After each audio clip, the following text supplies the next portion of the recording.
Welcome back to Voices from the Mausoleum. Uh, I'm in my will-be new studio. You can see my beautiful Frankenstein's monster behind me. Um, and I'm just kind of in the middle of like trying to get the setup done, which is taking way too long. I'm excited and I'm ready to have it over with. So today I thought it would be kind of a fun video to show and talk about and maybe read one or two little stories out of a horror series of books that I got. I think I got like, I don't know, some point in time last year. And of course, any information about these books I'm going to put below. But it's technically two different series, but they're all from the same people. So the first one is called Nightmare Soup, and it just says, Tales That Will Turn Your Stomach. And then this is Nightmare Soup Volume 2, The Second Helping.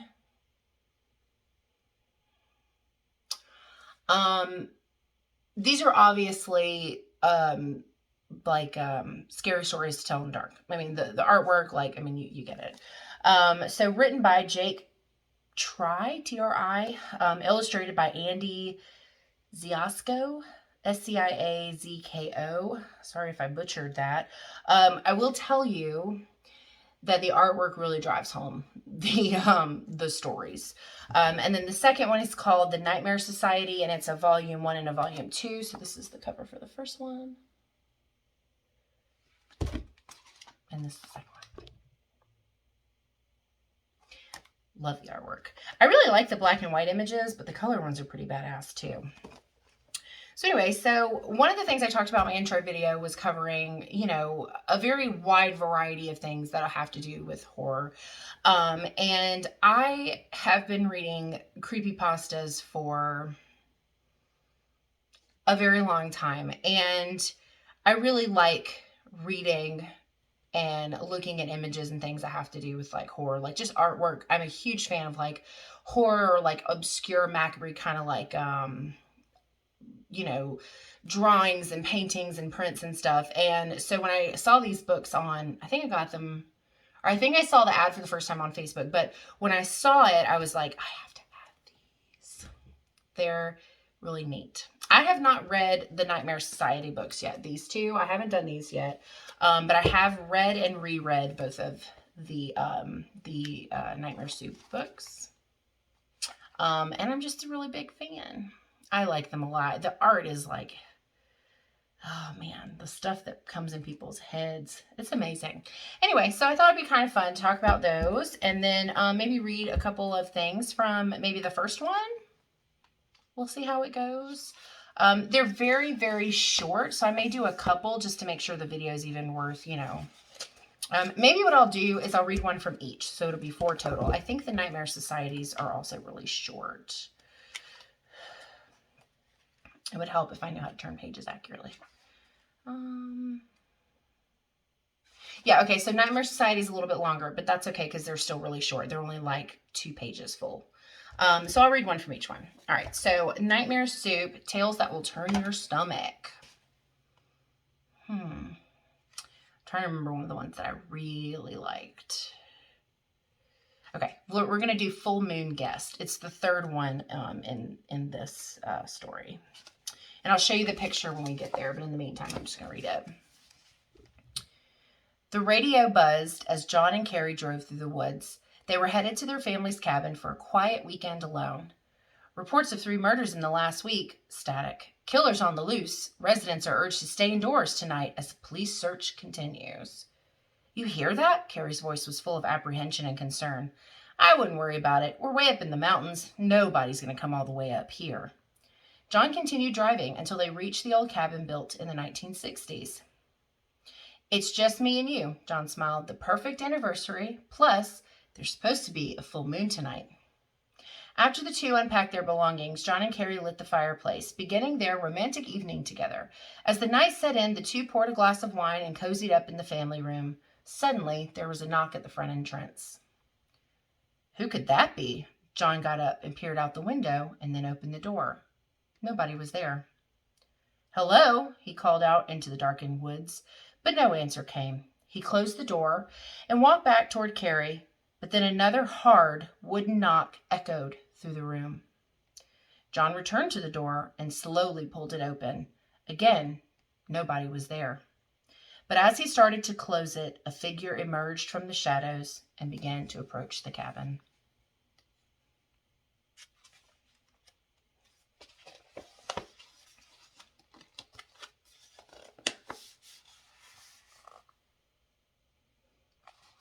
The figure was tall and lanky, a man wearing a cloth sack on his head.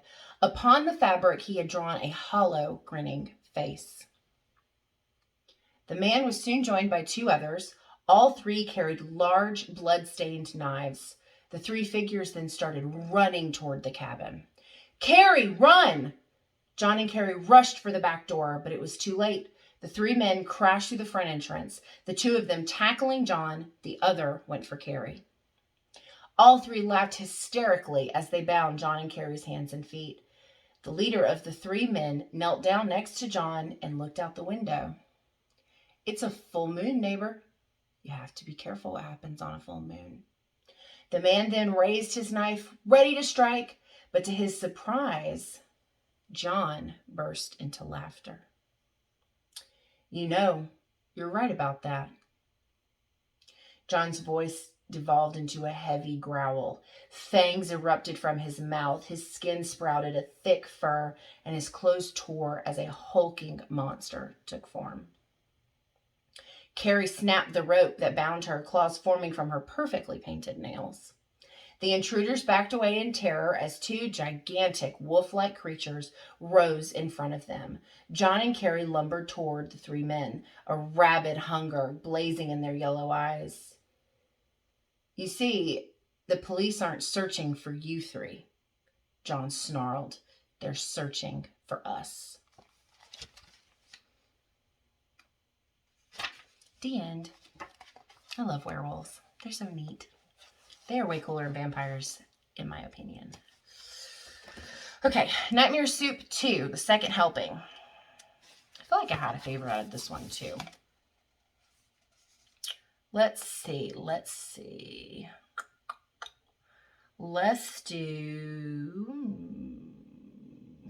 not read this. This is one of the, almost one of the last ones. I like how simple they are in terms of, they're very easy read, but there's enough description and enough use of language that you kind of at least get into it. I think when I read it for the first time, I think I had guessed that they were actually werewolves, or at least had suspected that a werewolf was going to save them. But I like stories with like cute little twists like that, where it's like, you know, these bad people think that they're like this tough shit, and it's like, not really. Reminds me of a really good werewolf movie called The Thompsons. I think I always say it wrong because there's two of them and they both are called and then it's like a last name. The Thompsons or the...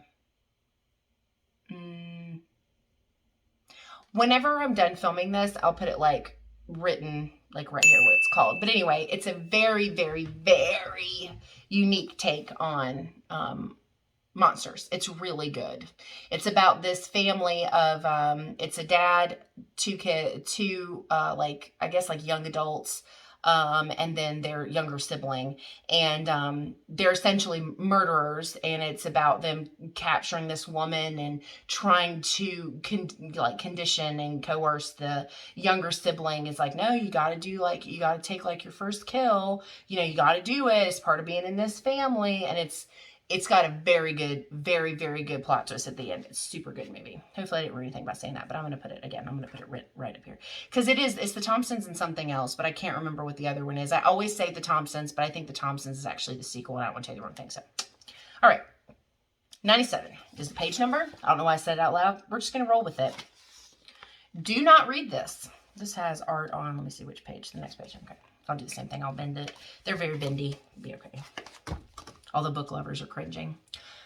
Do not read this. Seriously, stop reading right now. Skip this story. I said stop. Why are you continuing to read? Do you not understand what stop reading means? Stop. Something bad is going to happen if you keep going. If you value your life, stop reading. Do not keep reading. Do not keep reading. Do not keep reading. Do not keep reading. Do not keep reading. This is written in all bold right here. This is my last warning. If you keep going, I can't help you. Please, I'm begging you, don't let the cycle continue. This is the end of the page, your final chance. Stop now. Just make sure. Okay. If you're reading this, it's too late. You've seen it and it has seen you, and it never forgets a face. Try to go that way. We don't know how it got inside this book. The illustration just randomly showed up in the first print, and we definitely didn't put it there. It seems to be some type of spirit. Hold up, sorry. Or demon, or we're not exactly sure. All we know is that once you've seen it, you have 24 hours to show its face to someone else, or it will come for you. Sorry, guys. Although it'll be more than 24 hours. If I don't upload any videos, don't watch this. I guess it'd be too late by that point.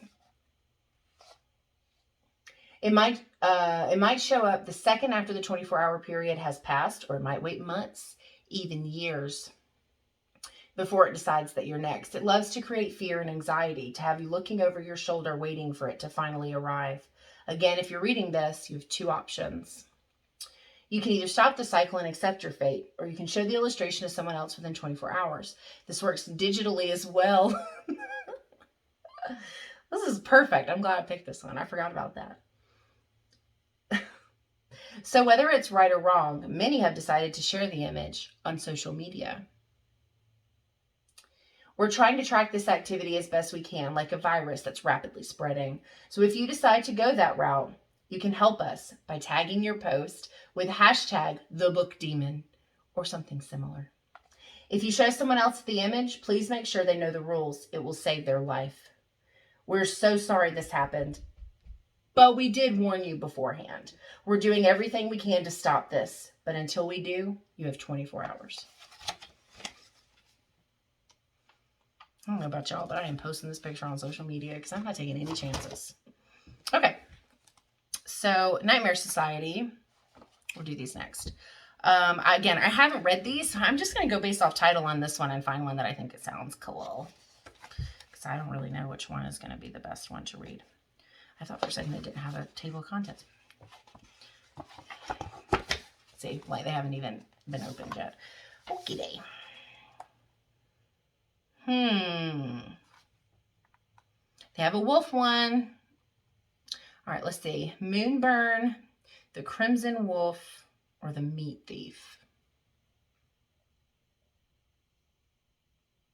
I already did a wolf one. Let's do Meat Thief, page 70.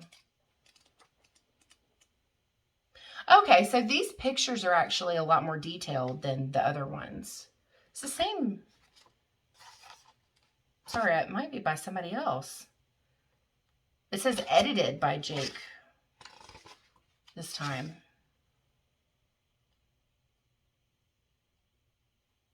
No, it says the same people. Okay, just want to make sure I give credit where credit's due. Also, I forgot what freaking page number. 70, page 70. I'm really close. There we go. Okie day. The Meat Thief. Let me see how many pages. This is kind of long.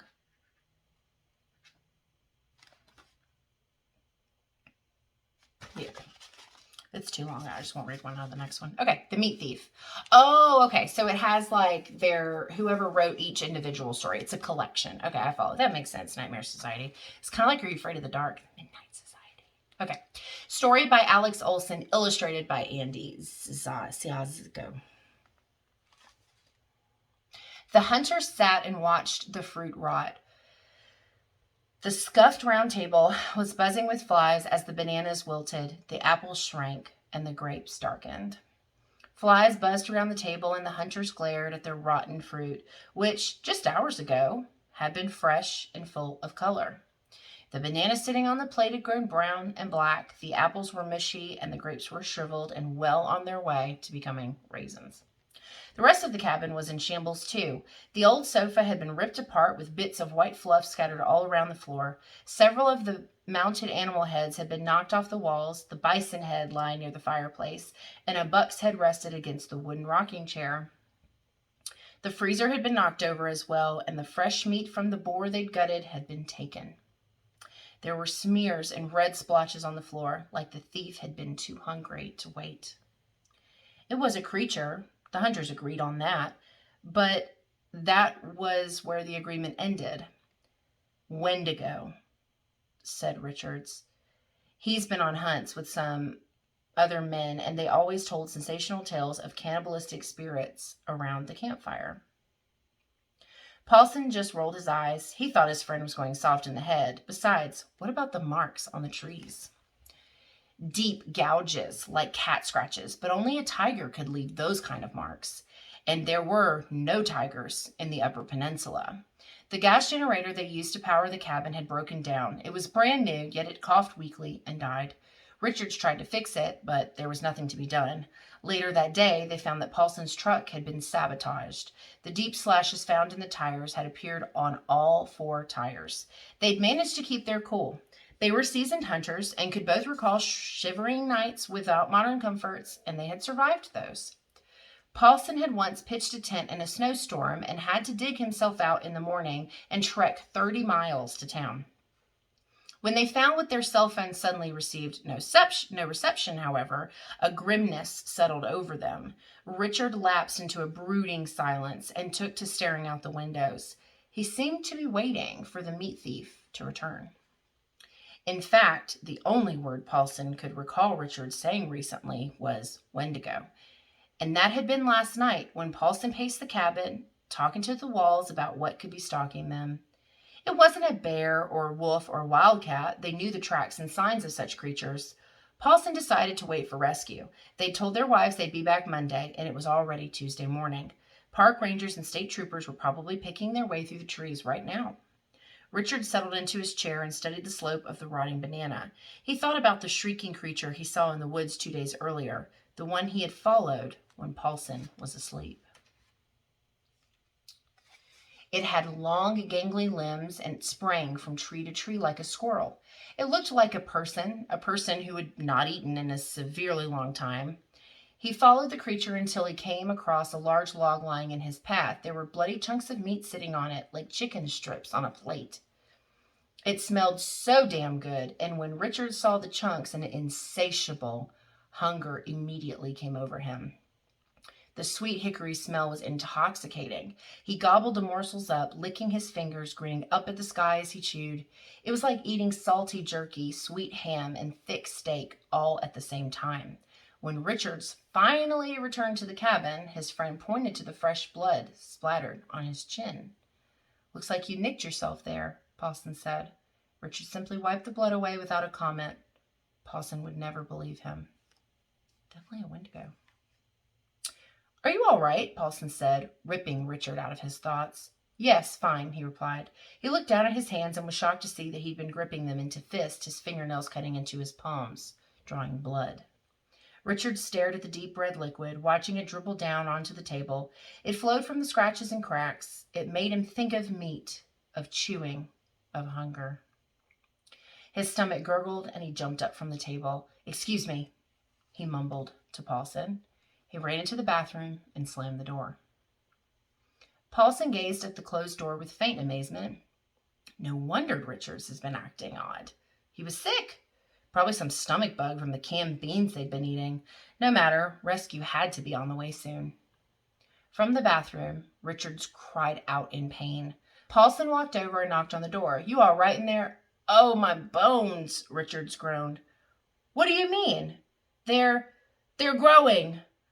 A gut-pounding, animalistic shriek thundered from the bathroom.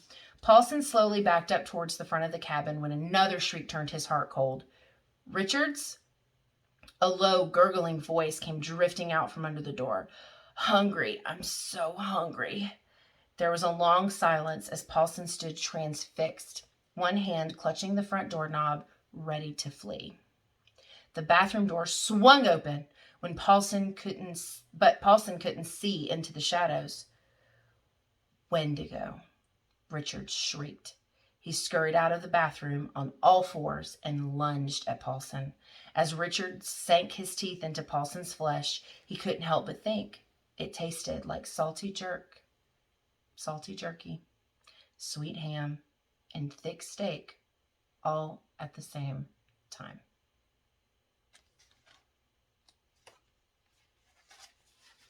That's the picture for that one.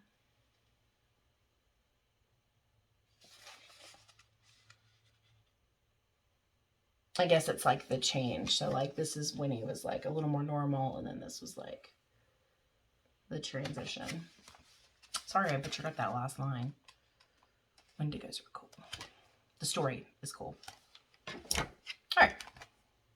You got a few minutes. Nightmare Society Volume 2. Again, I haven't read this one either, so... Ooh, that one sounds like it could be about aliens.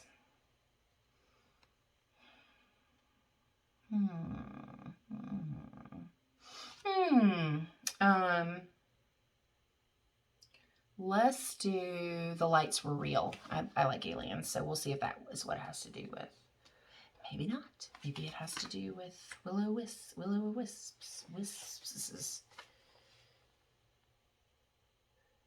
Oh, I didn't realize the books have content advisories. Some stories in the Nightmare Society contain strong language, adult themes, and graphic descriptions of violence and horror. Reader discretion is advised. Okay. The Lights Were Real. I assume the picture for this is at the end of this as well. It is. I'm not correct. It's not aliens. That's okay though. Story by Jake Try, illustrated by Andy. So these are the original folks. The following is a true story. It was a normal Tuesday night in Salt Lake City, Utah, and I was staying at my cousin's house for the week. At about 8 p.m., I decided to go for a quick run while he was out getting groceries. It was the end of January, and the dry, icy air whipped across my face as I jogged through the small neighborhood. Usually, this would be unpleasant in such low temperatures, but the area overlooked the Salt Lake Valley, and you could see the entire city spread out across the horizon. Being from the Midwest, I didn't get this type of view very often. After stopping a few times to take in the scenery, I eventually made my way back to his house. As soon as I stepped inside the warm living room, I plopped out on the couch, my skin still tingling from the winter winds. About 2 seconds later, I felt a vibration buzzing against my thigh. My cousin, Logan, was calling me. "Hey, what's up?" I asked. I could immediately hear heavy breathing on the other line. Logan's voice was trembling. "Go outside and look above the city, right now." It gave me goosebumps. I sat up and rushed back into the biting cold. I took a few steps into the street and looked out over the valley. That's when I nearly dropped my phone. It was the brightest light I had ever seen, a gigantic glowing orb hovering over the city with two smaller orbs creating a triangle pattern in the sky. This was not a plane. I couldn't believe it. I had heard stories, I had watched grainy, blurred videos on the internet, and I thought I had seen things in the past. But this was clear as it could possibly be, undeniable, undoubtable, and it was right in front of me. I was looking at the very definition of an unidentified flying object, a UFO. "Do you see the lights? Do you see them?" I could hear Logan yelling from my phone as it dangled from my fingers. Yeah, I see them." I forced the words through my lips as my concentration was on the lights.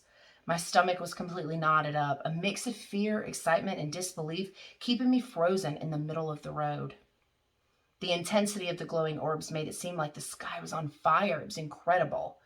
Then, with no warning and not a single audible noise, the lights pulsed a few times and blasted through the clouds, disappearing at a speed so fast my eyes could barely track them. The entire encounter lasted less than 30 seconds. I stayed on the phone with my cousin for a couple minutes, most of which was just silence, nervous laughter, and us constantly asking one another if what we had just seen was real. I walked down the street for a couple blocks, scanning the horizon to see if the lights would return, but I was greeted with nothing but icy winds and darkness, so I eventually turned around. That's when things got even stranger. As I walked back to the house, I glanced down a little side alley illuminated by a single streetlight. Standing in the light was a man with his back turned to me. He was tall and skinny with long, gangly arms outstretched to his side, as if he was hanging on an invisible cross. His head was tilted up to the sky as far as his neck would physically allow, and he was making a strange gurgling sound. 9 out of 10 times, I would have simply kept walking, but for some reason, I spoke out to the man. Sir, are you okay? The man stopped making the deep gurgling sound with his throat and slowly turned around, continuing to hold his arms up.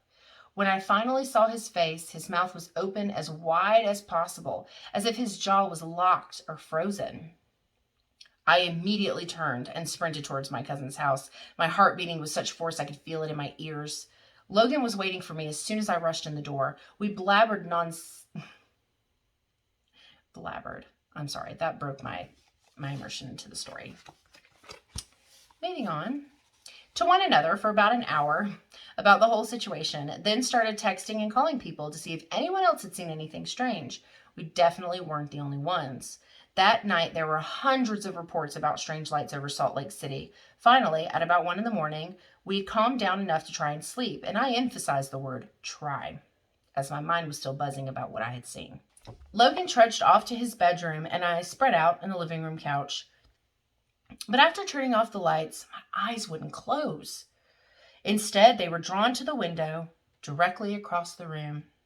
The knot in my stomach started to tighten again, and the harder I stared, the more dread I felt growing inside of me. For some reason, I had to look out that window. I simply had to. I stood up from the couch and slowly walked across the room. Goosebumps erupted all over my skin, and every strand of hair on my neck was standing up. My stomach felt like it was in my lungs.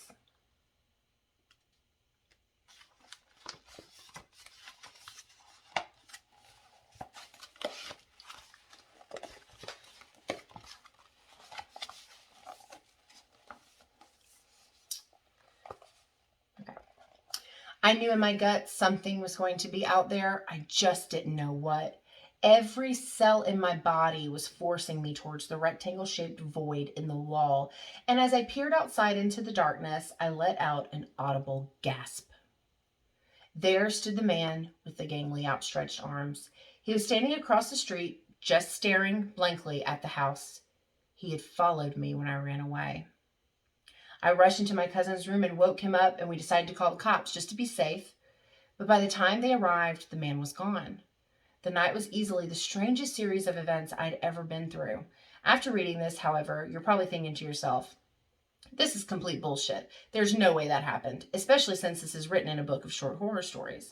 I will tell you this. I don't know what was hovering over Salt Lake City, and I don't know what was wrong with the man that followed me home. All I know is I experienced something strange that night, and I assure you, the lights were real. I like that one. That one gave me goosebumps. Even though the word babble did mess me up a little bit. Okay, so that's The Nightmare Society and Nightmare Soup. Some books that I have. I'll put a link to where you can find these below. I'm going to share it on social media. I saved my page. I suggest you do the same so this thing don't show up hovering over you in the middle of the night messing with you. And that's all I have for this one. So I had mixed feelings about doing a book one because I don't know that everybody likes to be read to, per se. But please let me know what you think. If this is something like you like seeing random things like this, like reading creepypastas or short stories or shit, even a book series.